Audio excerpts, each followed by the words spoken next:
Hi, it's me again with Corel Tips and Tricks, and I was rereading the gentleman's email, or the person. I'm going to quit calling people. I don't remember who actually sent it to me.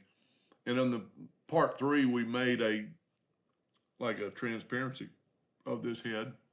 He actually mentioned a vignette.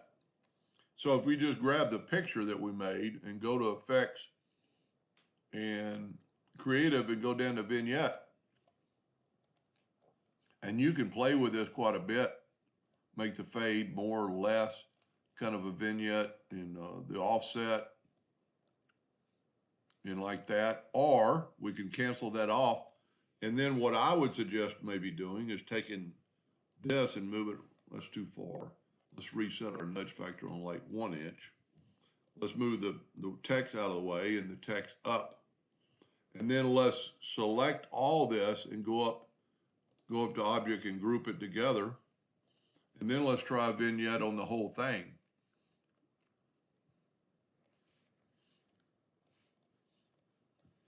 Let's move that out of the way.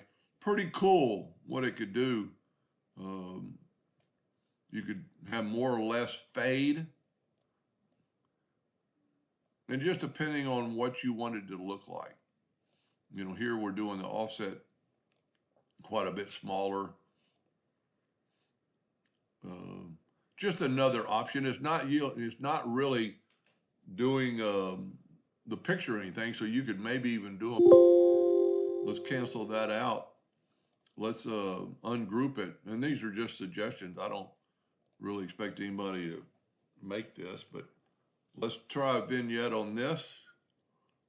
Creative vignette. And let's just call it good. And then let's take this. Creative vignette.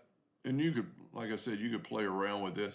Let's make it a little bit less offset. So it just gives it a different look, and then bring that vignette back in. I don't like it as much as my original, but then you could just bring your text back in. And it's just personal preference. Anyway, I hope that helped a little bit. Thank you for watching.